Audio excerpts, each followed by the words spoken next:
Welcome to the San Diego Chinese Historical Museum. My name is Li Rong Lily Chang. I'm honored to serve as the chair of the board of directors of this museum. We are so pleased to offer you a virtual tour presented by Bob Stein, Michael Yee, and Lily Birmingham. We hope you'll enjoy this tour. Thank you. 欢迎大家来参观圣地亚哥中华历史博物馆。我是博物馆董事会的主席刘丽蓉，非常高兴有机会呈现给大家博物馆的线上内容，将由 Bob Stein、Michael Yee 和 Lily Birmingham 为大家讲解，希望你们喜欢，谢谢。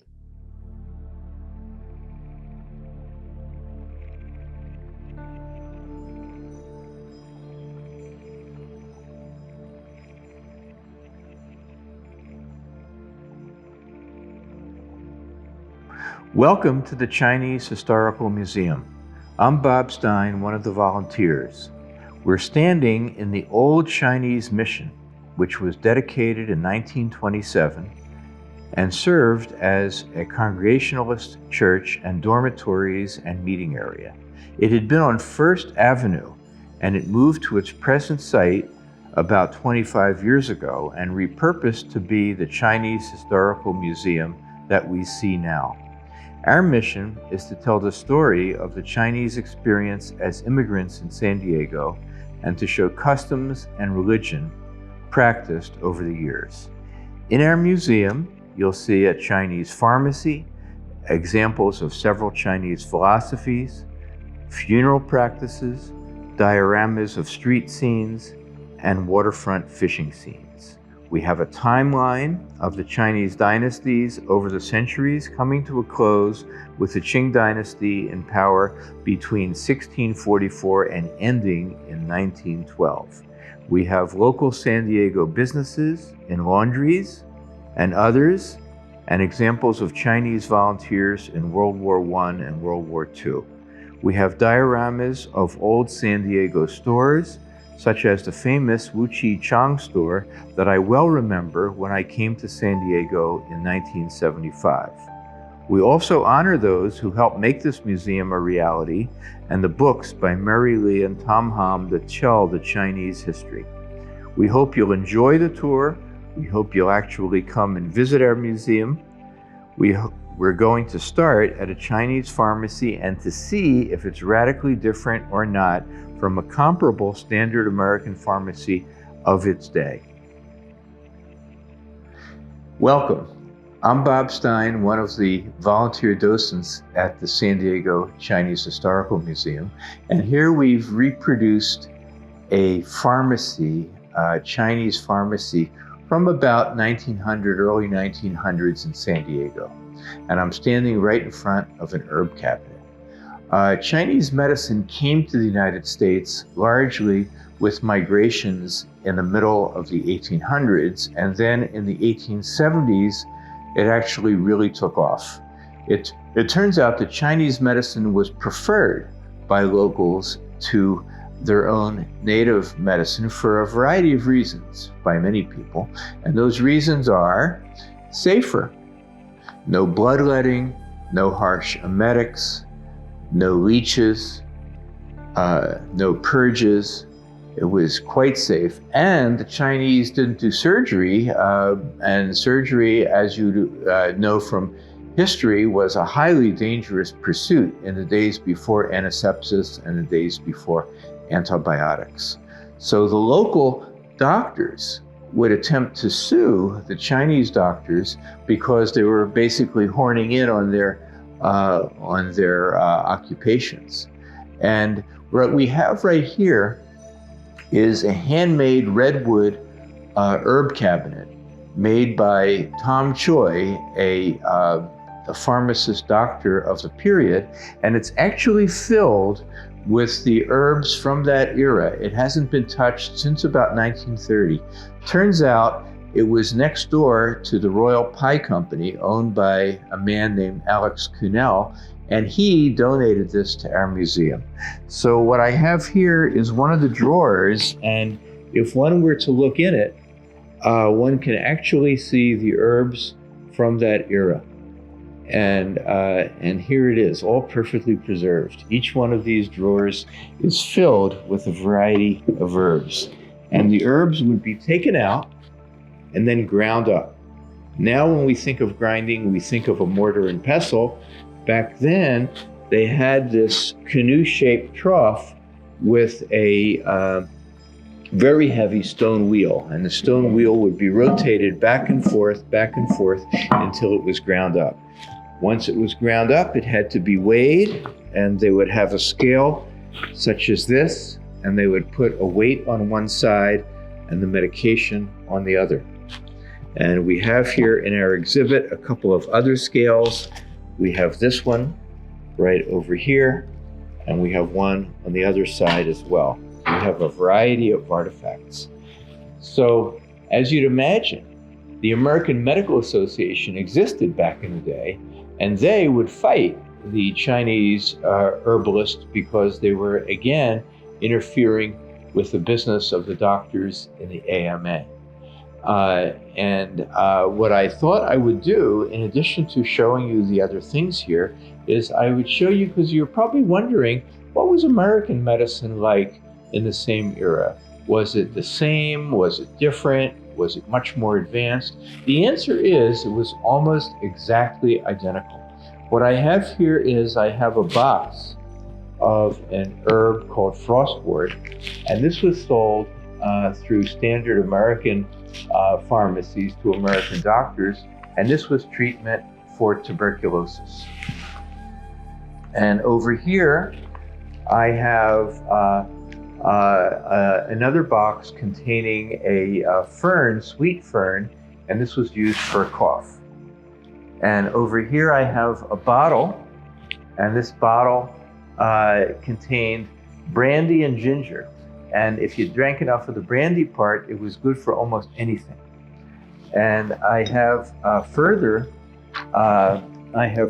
these other bottles that were sold, and this one right here has a little painting of the foxglove, and foxglove leaves were made into a cardiac drug, digitalis. And this one contained a South African plant called squill, and squill also contained a cardiac glycoside similar to digitalis. So it turns out that the herbal medicine that was in the non-Chinese area was almost identical to what the Chinese were selling. Now today in 2021, you're wondering how different it all is, and the answer is not as different as you might think. When we take an aspirin comes from the bark of the willow tree. And for many cancers, we use a drug called paclitaxel. Paclitaxel comes from the Pacific yew tree. And the standard therapy for lymphomas of all types is vincristine, and vincristine comes from the Madagascar periwinkle. So life has not changed as much as you might think in the last 150 years. From here, we're going to see a man with a very expensive suit. Here we have a very expensive suit, and this suit is made of jade. It's a replica, and it's jade from head to toe. The hat, the body, the legs, the feet, the arms, the hands. And it's made of 2,000 pieces of jade, and it was found in a tomb in Hebei province from the Han Dynasty, which was from about 200 BCE to 200 CE, and it was the tomb of a nobleman. And you say, well, why jade? Why would they do that? Well, jade has been revered as the most precious element by Chinese for thousands of years. We think of gold as the most precious, or diamonds, but the Chinese would have jade as number one and perhaps gold as number two. And so why would a person in a tomb be covered with jade? Because jade was felt to have a lot of wonderful properties. Number one, it was felt to perhaps preserve the dead. Number two, it was good luck. Number three, it had connotations of perfection and nobility and other wonderful qualities. And so it was felt to be appropriate and good luck to put it in a grave with a body. And so we have found pieces of jade in tombs as old as 5,000 years ago. But the suit is a little bit newer, only about 2,000 years ago. So who could have this suit? And the answer is not just anybody. First of all, you had to be rich enough to afford it. Secondly, it was stitched together, and the stitching would be gold suture material, or silver, or copper, or silk. And could anybody have a jade suit? No. You had to be a nobleman. A commoner would not have been allowed to have this. So these were tombs of not only wealthy, but the aristocrats of life. And the idea in ancient China was that with death, one became a spirit. And the spirits had lives, and we who were living would consult the spirits regarding our own lives. We would talk to them, and they themselves would have a life that was not too dissimilar from their life that they had been practicing. And if that's the case, then let's go and look at our next exhibit, and we'll see what else we can find in an ancient tomb. Right now, I'm standing in front of an exhibit of funerary objects, objects found in tombs, along with that jade suit that we talked about earlier. And over my shoulder is the beautiful Chinese dynasty timeline that starts from Neolithic period and goes all the way through to the end of the Qing dynasty in 1912. So right in front of me is this woman on a horse. What's she doing?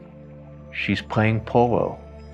Why would a polo playing horse made out of ceramic from the Tang dynasty, which was from 600 to 900, be in a tomb? Because the view of the spirits in the hereafter was that much of what they did in life, they would do in death, afterlife. So if they played polo in life, they would play polo in death.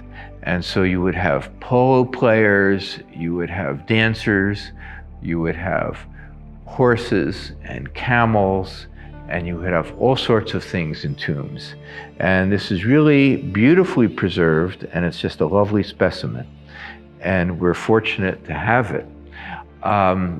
We would also find bronze things. We don't have any here in the museum, but we would have bronze dings, which were three-legged cooking vessels, and we would have bronze goblets and bronze pans and a variety of things, bronze knives. Again, if you used it during life, you would use it during death. Why don't we go and look at things from a different angle now? So from this side, we can see more objects from the tombs. Dogs. Why dogs? Well, dogs one could play with. They were also guardians of the tomb. A person probably as a servant carrying a bowl. The dogs are from actually the Ming Dynasty, which was 1300s to 1600s. And over there's a chair, and then there's a sedan chair. So basically, everything that a person could possibly have in life, they would have in death, without exception. But again, only for the wealthy. From here, we're going to see a Chinese processional object, and we're going to see a variety of religious figures. This looks like a small Chinese house, like a pagoda, but it was actually meant to be carried. If you look closely, you'll notice the wrought iron handles on either side, and a pole was placed through them, and 2 people would carry this shrine during a procession. And this would be used during Buddhist processions, and in the middle of it would be a deity. And in this case, we happen to have a small sculpture of Buddha inside. And if you look at this, it's beautiful. It's got red lacquer. It's all made out of wood. It's got carvings over every inch of it. And the carvings are dragons and flowers and rabbits and deer and birds. And there's a pavilion towards the bottom. And there's just a variety of beautiful things. And this would be precisely the same as a sedan chair for carrying a person. But this would be for a deity, again, during a Buddhist procession. And so from here, we're going to actually see 2 other Buddhist deities, starting with one that weighs a ton. Look at this Buddha head. You know, who knows how much it weighs? It's made out of limestone, and it's from 500 CE, so it's very old. When did Buddhism come to China? Around the time of the Han Dynasty, about 2,000 years ago. So where was this found? It was found in Shaanxi province in a grotto. And people would create statuary and paintings of Buddhist deities along the Silk Road as people were traveling back and forth throughout China. And then you say, is it really Buddha? And the answer is there were several stylized features that would always identify Buddha. One would be the large elongated ears. Another would be the facial appearance with the serene, half-closed eyes and the slight smile on the face, because Buddha has achieved a state of bliss and a state of nirvana through right thought, and the curly hair. And there's several other features that we can't see. Buddhism itself was a philosophy of thought that was promulgated by Prince Siddhartha, who became called Buddha, and was a way to alleviate what he perceived as the suffering of the world by detaching oneself from desire. And the way one would detach oneself from desire would be by right thought, self-awareness, meditation. And at that point, one could break the cycle of birth and living and misery and death and reincarnation and rebirth. And the breaking of the cycle was referred to as achieving nirvana. And so Buddha achieved this, and his followers make every effort to follow in his pathway. Wow, look at these colors. There's every color of the rainbow here. And what you're looking at is a wooden carved door god. And the door god looks fierce. And he's not only fierce, but he's got a fierce demeanor, and he's standing or sitting on top of a base that has some sort of wild animal staring at you. And look at his feet. One foot is on top of a tiger, and the other foot is on top of a snake. And so the concept is that to protect a temple or protect a wealthy person's home, you would have gods that were either deities or would be famous personages. We really don't know who this is. Or sometimes animals, such as lions. And stone carving of lions could also be framing a doorway for protection. And when you come to the San Diego Chinese Historical Museum, before you even come in the door, you'll notice carved lions right on the street for exactly the same purpose. So this is really, I think, a really cool example of the protection that you would find. So if you've got evil intent, you'd better think twice before crossing the path of this guy here. And again, this is from the Qing dynasty. So at this point, that's the end of my segment. And now we're going to have Lily Birmingham take over and talk about folk art. Welcome to the folk art section. I'm Lily Birmingham. We're going to start from this corner of some unusual works of art. Look at this beehive-shaped crown. It glistens with light. It's made with silver alloy. It was cut and incised with small silver plate for all these butterflies and flowers. It's decorated with lots of things with wire attached to it. So everything is allowed to vibrate when the person who wears this walks. And it will catch a lot of attention. Also in the mid-band of the crown, you see a bunch of Chinese characters.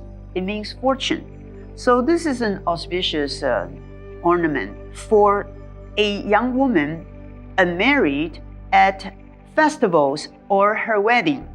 This came from China, Miao tribe. It was one of 55 recognized ethnic groups in China in southwest terrain, mountainous area, Guizhou province. So they were isolated from central China. As a result, they developed their own style of art. If you look down, we see another silver alloy necklace. There are 7 rings, heavy-duty silver, engraved with dragon and phoenix. In every ring, they're chasing after a ball. Phoenix represents female, dragon represents male. So this is all about a wedding between male and female, with all these spiral rings attached together for this 7-ring necklace. This is a very heavy jewelry. It will be worn by a young woman at her wedding. So something this heavy, probably no one wants to wear on a regular basis. I'm going to show you something much lighter with just as much decoration next, which is a silk robe. Look at this embroidery silk robe. It's very lightweight. The blue color contrasting with the yellow border creates energy, and it has a cheerful feeling, especially the yellow border has a lot of stitches. Let's take a closer look of the border here. Their embroidery, every stitch is defining the lotus flower, the butterfly, and if you let your eye look around, there are varieties of flowers and insects and birds. It has this cheerful spring feeling. And if you look at the circular section in the blue center, we see a garden scene with a young woman tilting her head, looking at her surrounding. And there's a pagoda she's looking at. If you look up to the edge of the sleeve, there are 2-tone yellow colors contrasting the dark blue with the black edging to divide the colors. So it really gives the striking contrasting color. All the way to the edge, that yellow section has a garden scene with a water feature. So all this is telling us this is probably a young girl's spring robe. Look at all the stitches. Somebody spent a lot of time working on this. In the old days, this would have been a woman's job. During the farm, work was slow. So women were not educated. They were doing embroidery and other work that do not require education.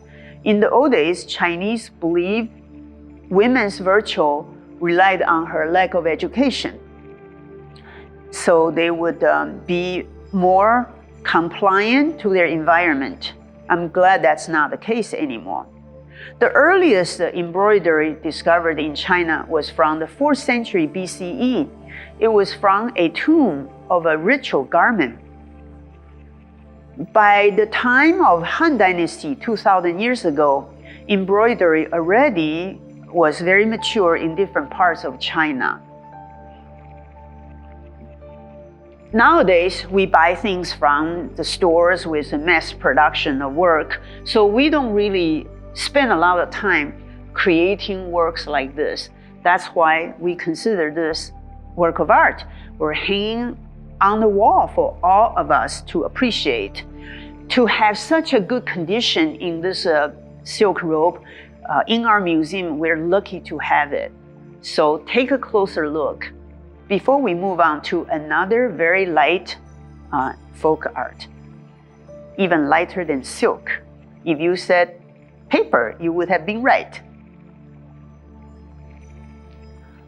Let's look at the paper cuttings in this jewelry case.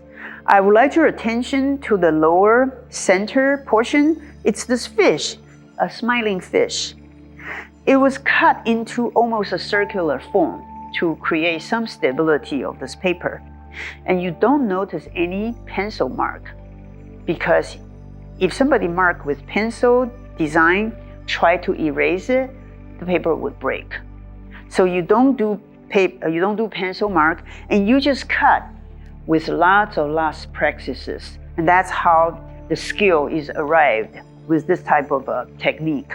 And someone would have used a very sharp knife to cut with clean cut. And you see this fish smiling in a pond because we see flowers and grass all around it. Paper cutting was invented in China about the 4th century. It was appreciated because it was beautiful, its artistry is very adorable, and it's affordable. So it's a popular folk art. Chinese started to do it during the 4th century. By the 8th and 9th century, paper cuttings were found in Western Asia. And it was the 13th century when Europeans also started to do paper cutting. Paper cutting has different colors. I was showing you the red fish, but if you look around it, the other paper cuttings with colors and paintings, those are more modern. The traditional paper cutting is always single piece of paper, single color, as you see in the red fish.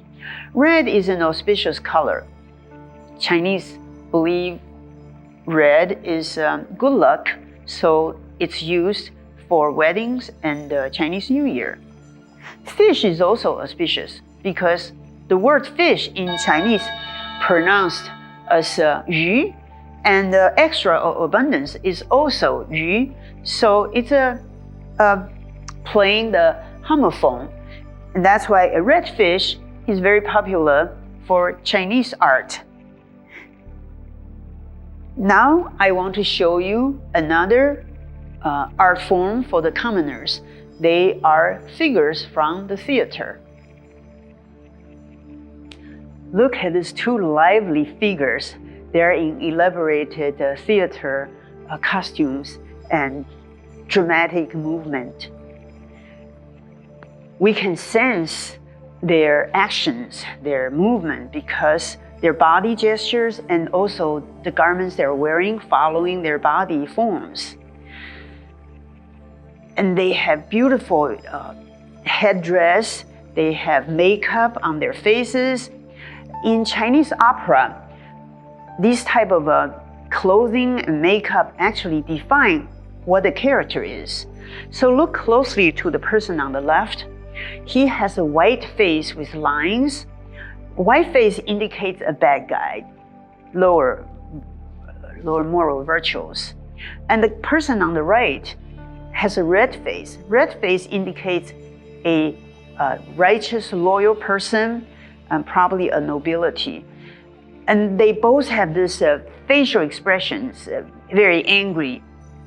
So what's going on is this commoner is probably criticizing the person on the right. These figures came from Yangtze River School, Southern Chinese opera style. They were made in clay. Look at the brilliant colors that was painted on clay without the slippery glaze. That's when you can get very detailed. So if you look closely, every single line was clearly defined. The color didn't fade because they painted and they fired at a very low temperature. As a result, these clay figures are very fragile, but they retain the beauty of the theater. So it's still very popular. So this came from around 1900. So just a little over 100 years ago, people would create something like this to indicate a scene from the theater. If you knew Chinese opera from the South, you will be able to tell what scene this is. However, we don't know much about it from this museum. But our next piece, we know a lot more about it. It's a wine jar. Here's our wine jar. Notice the brilliant colors and the robust handles on the sides. They're dragon handles. Look at the center of this predominantly blue color, sets as background to bring out the brilliant red, yellow, and white colors. The blue colors are a plain motif. If you see the upper center, you see the lotus pod surrounded by two fish. And when you look closely, everything is divided in small cells. They are the copper wire creating the cells and create the design of the whole vase. This is cloisonné. The word cloison is French, means cells.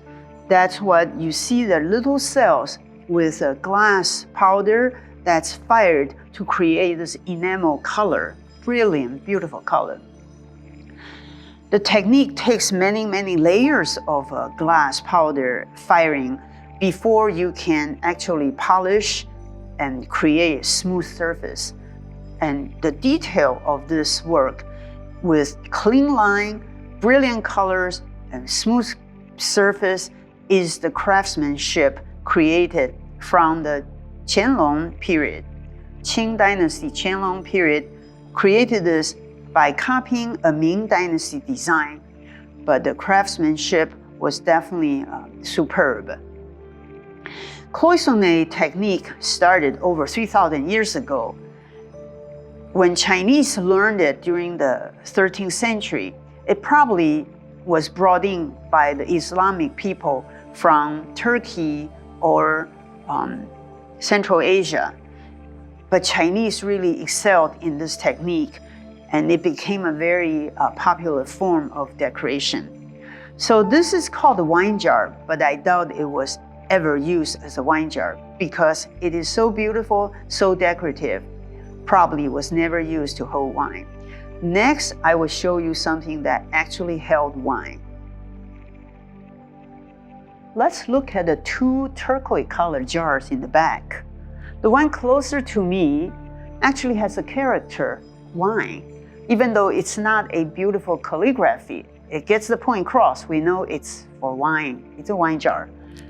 The turquoise color glaze is made or painted roughly.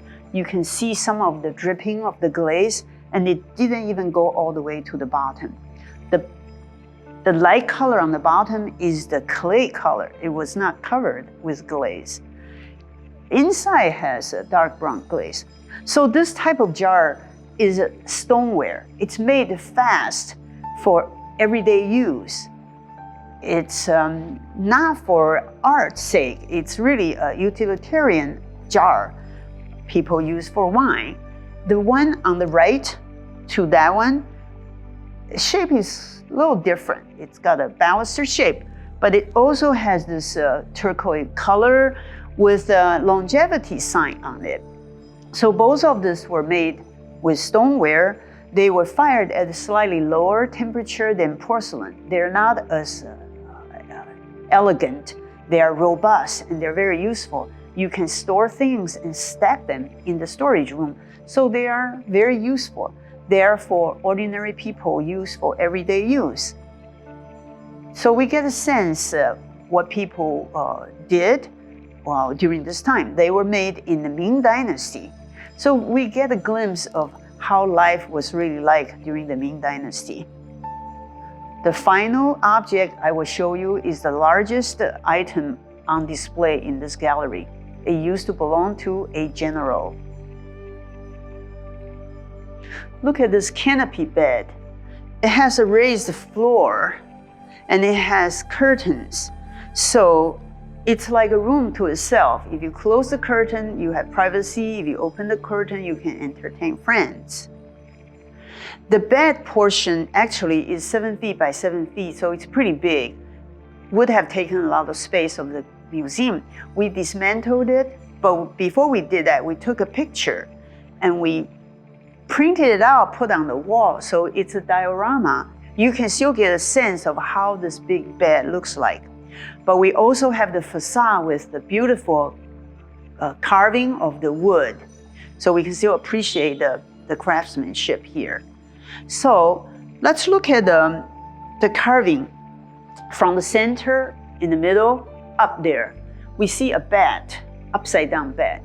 In Chinese, that means fortune is arriving. So it's an auspicious symbol. So there's more symbolism in this bat. Around the bat, there are butterflies. They represent happiness.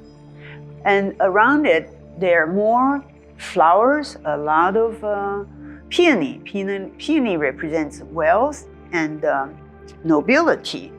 So this is an auspicious bed. If you look into the sheets, they are silk, and there's dragon and phoenix. This bed belonged to Feng Yuxiang. Feng Yuxiang was a general during the Chiang Kai-shek era.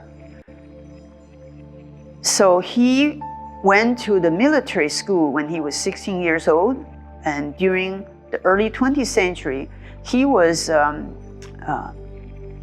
Minister of Wars under Chiang Kai-shek. However, in 1947, when he visited the United States, he denounced the government in China and stayed in the United States. So this glorious bed symbolizes his proudness and power during the tumultuous time in China. One more secret I want to tell you about this bed is there are two seats in this facade area. The seats have multi-functions. The top can be lifted. It will become a night chamber for the convenience before modern toilet was invented. And on the outside of this facade, in the morning, the maid can remove the panel and clean up the night chamber. So there's convenience there. So all in all, this is a glorious bed. This is the last piece in my presentation for the folk art. We are going to go back in time so you can listen to the Chinese American history in San Diego in the mid-19th century, presented by Michael Yee. You're looking at a fabulous refresh of the permanent exhibit here at the Chinese Historical Museum. And this chronicles the 150 years of the Chinese coming to the United States and San Diego and its evolution into becoming a Chinese American community. My name is Michael Yee. I'm a longtime board member and past chair. I have to acknowledge the contributions of Dr. Alexander Chuang as the founding executive director, who was instrumental and led this organization for over 20 years, and his fantastic wife, Agnes. We are truly indebted to them.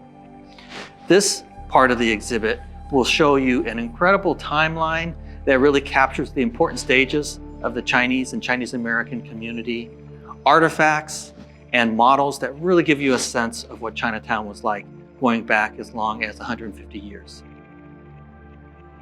The story begins with the Chinese coming to the Americas over 150 years ago, even as soon as Chinese participating in the Spanish galleon trade, heading over from the Philippines to Mexico and then on to Spain, heading to South America to do work, heading to the West to pursue work as well. And The story about how the Chinese come to the West, we well know, is started with the gold rush. They called it Gold Mountain, Gumsan, and they were here to raise money for their families and eventually return. So they really needed a way to support their families because the conditions were so poor in China. The two areas that they got involved with were mining, and so that was initially somewhat successful. The majority did not find gold, but some did. And through harsh taxation and even violence, they were pushed out of those mines. So they had to find other ways of making a living. Railroad construction was one of those. The transcontinental railroad line needed those workers. So eventually the majority of the crews coming from the West were Chinese. Very successful, extremely hard work, very dangerous, but that was a badge of courage that they earned.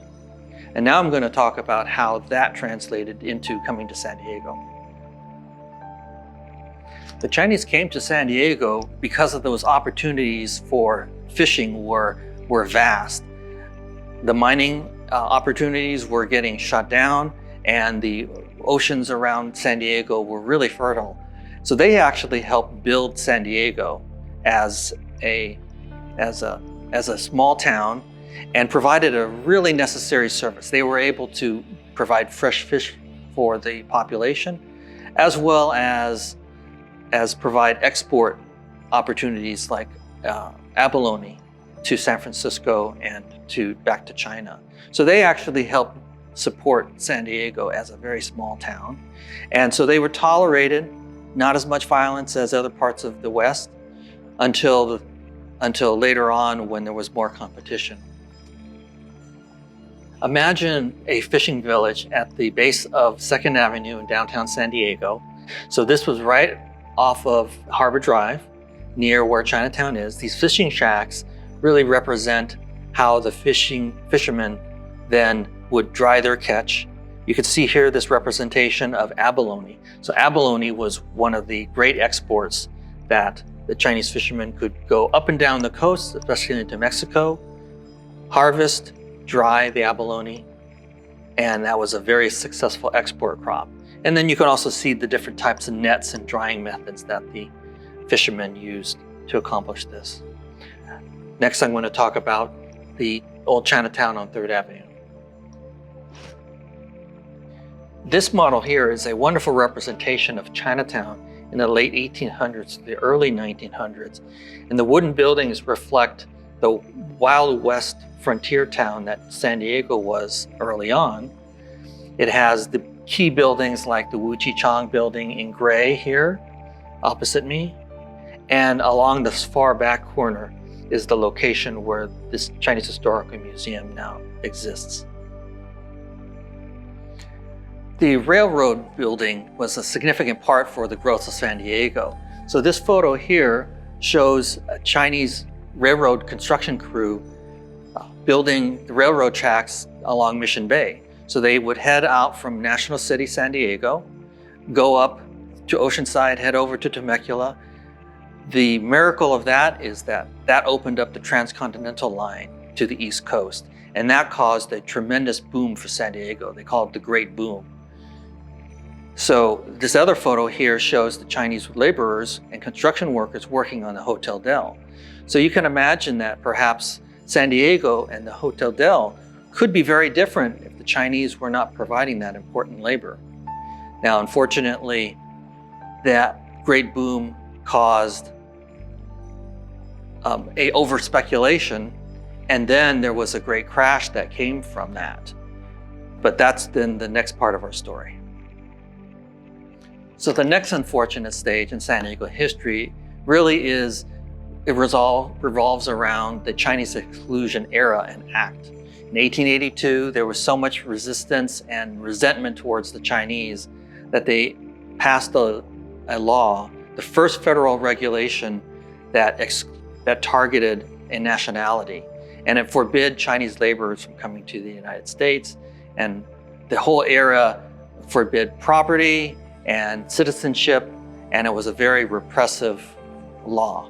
You can see here this flyer here that talks about the Chinese were excluded, and Right next to it is an ad that points at Uncle Sam kicking a Chinese man away from the shores. Very demeaning picture and insulting, with a long queue. In China, that queue is a sign of respect. In the United States, it's really an insulting depiction. Over here are some buildings that were taken from San Diego's Chinatown that shows some of the substandard conditions that they lived in. So remember, during the Exclusion Act, they were not allowed to own property.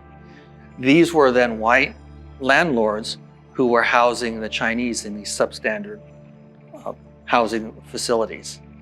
And then here in 1915, this attraction was another negative aspect.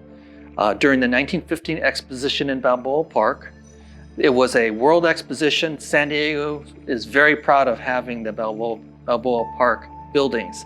However, this attraction was a demeaning attraction. They charged 10 cents for people to go in. You could see wax figures of gambling, sordid opium use, and a Chinese slave girl. And so these really all fed into the negative perceptions of the Chinese during this time period.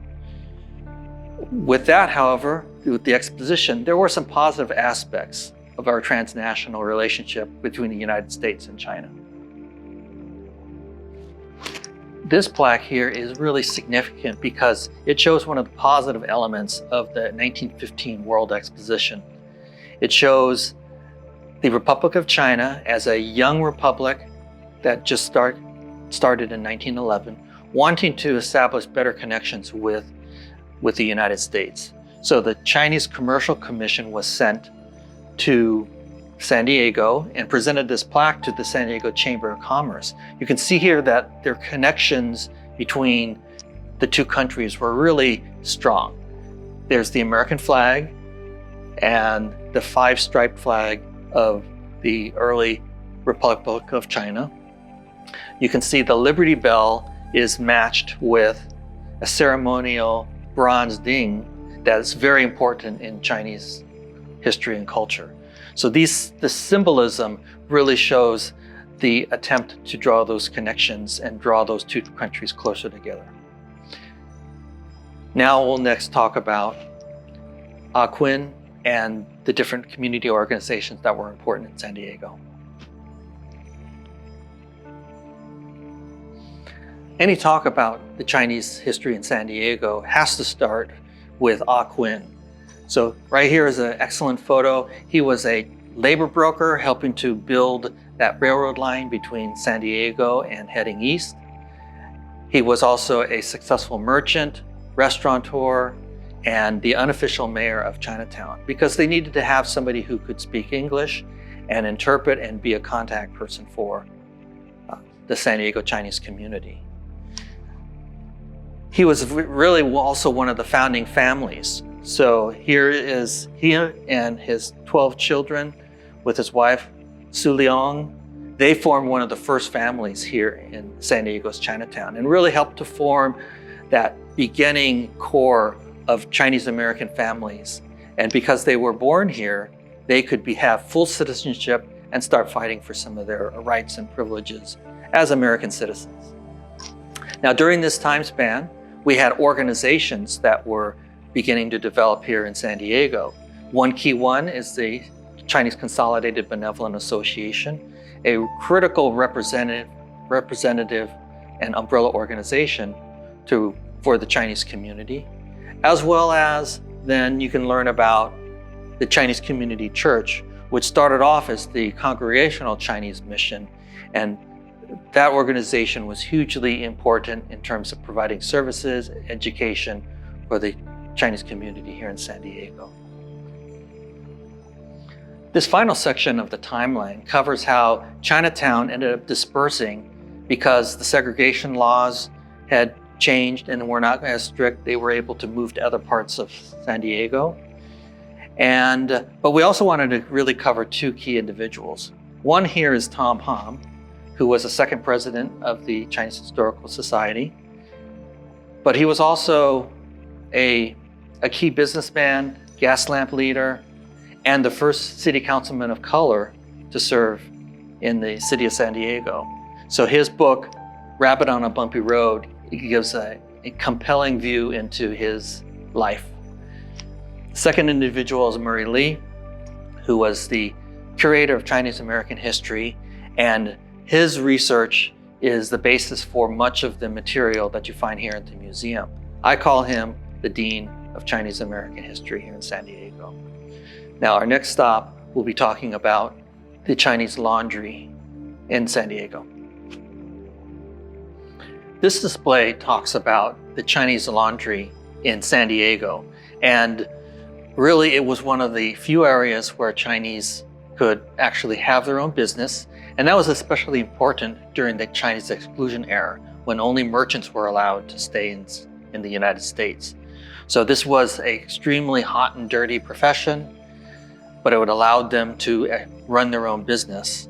You can see here, this display has some of these older irons that included even things that would contain red hot coals, extremely hot and dirty and dangerous. The display behind me then shows the different experiences and a map of the over 100 different Chinese laundries that serve the community at large. Next, we're going to actually talk then about the Chinese businesses and merchants that were successful. These models here represent one of the biggest successes within the Chinese community, the Chinese merchants. This model here has Wu Qichang and Gim Wing as leading merchants. What I love about this frame is that this is the center of the building. Looking back towards the front of the store, you can see the Chinese merchandise. And this is the exotic, fancy, well-crafted merchandise that Americans were really fascinated with. But you can also see here different things like Wu Qichang made their own fireworks. On the back of the store over here, then, you could get the groceries. So there were things like they would make their own tofu, and this is where then the Chinese community could actually buy their own staples. Gim Wing here, split, was an important merchant because they provided needed services as well as even a mail stop for many of the Chinese workers who needed a place to receive their mail. So both of these merchants, as well as many others, really served as the cornerstone for the Chinese community. So lastly, we'll talk about the history of this museum. This panel shows how it all began. The Chinese Historical Society of Greater San Diego and Baja, California was officially founded in 1986 by Dorothy Hom and by Sally Wong, who served as the first president of the society. A tea room was formed in the nearby Horton Grand Hotel, and the initial exhibits for the society were housed there. The Chinese Mission building was threatened with demolition, and so Dorothy and the community rallied to save that building, and it was then stored for a number of years. A fundraising campaign was started, and with the assistance of Dr. Lily Cheng, Dr. Wei Fan Kuo, and Alex Chuang leading the construction effort, $450,000 was raised so that there could be a groundbreaking in 1996. Museum trustees, led by First Trustee Chair Dr. Xu Chen, and the whole community really rallied to bring this museum to fruition. The museum trustees and society board merged, and we're now officially called the San Diego Chinese Historical Society Museum, although normally we're referred to as San Diego Chinese Historical Museum. With that, this concludes my part of the presentation, and I thank you for following me. You heard the presentation from board member Bob Stein about our traditional Chinese herbal shop and general store, and then the three belief systems that coexisted in China. You also heard from director Lily Birmingham of the folk arts section of our exhibition. Here I concluded with the Chinese American history in San Diego. Please join me, Michael Yee, in thanking Lily, Arthi, Elizabeth, Natalie, and Madeline, and the wonderful workers, donors, and volunteers who made this permanent exhibit refresh successful. We also thank Dr. Lily Cheng as board chair for her leadership and the board of directors for their incredibly vital support. We hope you enjoyed the tour and will come back to visit your museum when it opens after COVID-19 shutdown. Thank you for your interest in your museum.